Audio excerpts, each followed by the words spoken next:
తెలిసి తెలి వయసులో లోపలికి వెళ్ళారు. అవును సార్. అమ్మా నాన్నకి కాదని. హ్మ్ సార్. అక్కడ పార్టీ ఆదేశాల మేరకు పీపుల్స్ కోసం పనిచేశారు. రమాకాంత్‌ని పెళ్లి చేసుకున్నారు. ఒక చిన్న కుటుంబం మీది. మీకు జీవితం అంటే పార్టీ అవును. లేదంటే రమాకాంత్ అన్నే. ఇంక వేరే ప్రపంచం ఏం తెలియదు సార్. బయటకొచ్చిన తర్వాత ఇంక ప్రపంచం అంతా కూడా రమాకాంత్ అన్న, పాప. హ్మ్. అటువంటిది ఒకేసారి రమాకాంత్ గారు సూసైడ్ చేసుకుంటే, ఆత్మహత్య చేసుకుంటే సార్. మీకేమనిపించింది? ఇక కుటుంబం, జీవితం అంతా ఇంతే అనుకున్నారా? అంటే అంతకన్నా ముందు తను జైల్‌లో ఉన్నప్పుడు ఫీల్ అయినా సార్ నేను. జైలు కాడికి ఒకరోజు తప్పించి ఒకరోజు. పాప చిన్నది. ఒక 2 సంవత్సరాల పాప. ఆ పాపని ఎత్తుకోవాలి. హ్మ్. పోవడానికి ఛార్జ్‌కి పైసలకు కూలి పోవాలి నేను. కూలి పోతే 2 రోజులు కూలి పోతే ఆ కూలి పైసలు తీసుకొచ్చుకొని ఈ జైలు కాడికి పోవాలి నేను. ఈ స్టేజ్‌కి వచ్చేసింది నా పరిస్థితి. ఇక అప్పుడు అనుకున్నా వద్దు ఇట్లాంటి పరిస్థితులు వద్దని చెప్పేసి చాలా కష్టపడి, చాలా ఇబ్బందులు పడి తనని బయటికి తీసుకొచ్చుకున్నా. తనని బయటికి తీసుకొచ్చుకున్నాక ఇంకా అప్పులు చాలా అయినాయి. ఏం చేయాలో మాకు అర్థం కాని పరిస్థితి. ఒక్కొక్క కేస్‌కి ఒక్కొక్క లాయర్ ఒక 50,000 తీసుకున్నారు సార్.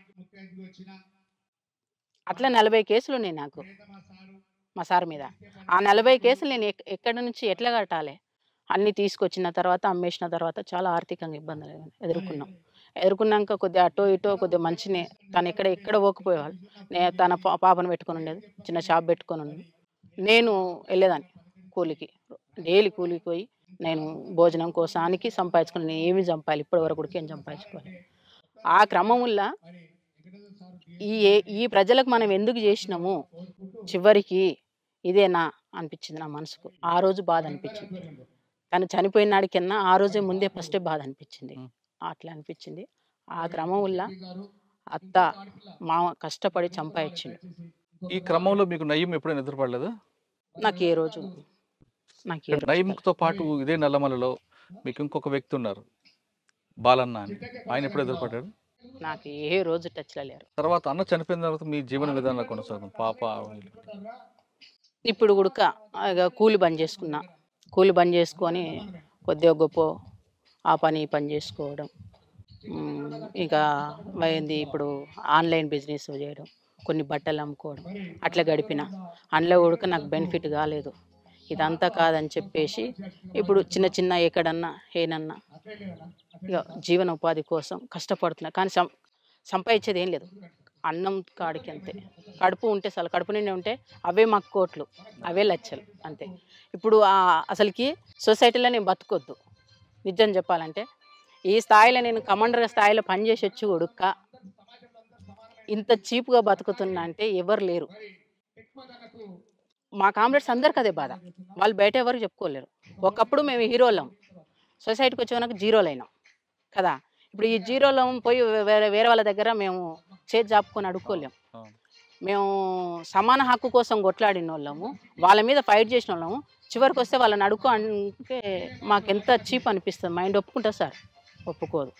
కాబట్టి అదా ప్రాంతాల పెండ్లాలు, మొగండ్లు బాగా ఇబ్బంది పడి తర్జన-భర్జనగా బతుకుతుండ్రు. ఇక నా కొడుకు అదే పరిస్థితి. ఎవ్వరికి ఇంట్లో ఆస్తులు లేవు, పాస్తులు లేవు.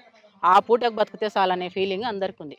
అంతే సార్. మా పరిస్థితి చెప్పొద్దు. ఇప్పటివరకు ఏ గవర్నమెంట్ సహకరించలే. ఏ రాజకీయ నాయకుడు వచ్చి మేము అండదండాలు ఉంటామని మాట్లాడలేము మాతో. నీకెందుకమ్మా మేమున్నామని ఏ పోలీసు వాళ్ళు అనలే. ఇంకా ఒక రాయి వేసిర్రు గోతిలో పడితే కానీ ఒక చెయ్యితో ఇచ్చి మమ్మల్ని బయటికి తీయలేదు. ఇప్పుడు కొడుక. ఇప్పుడు నేను నోరిప్పితే నా మీద ఇట్లా చేయడానికి ఉన్నారు అని ఉంటున్నా. ఎట్లున్నా నన్ను ఎవ్వరు ఏం చేయలేరు. అది గ్యారంటీ. ఎందుకంటే నా దగ్గర ఆస్తులు లేవు, పాస్తులు లేవు. బతుకుతున్నా అంటే కేవలం నా బిడ్డ కోసం బతుకుతున్నా. అది వాస్తవం.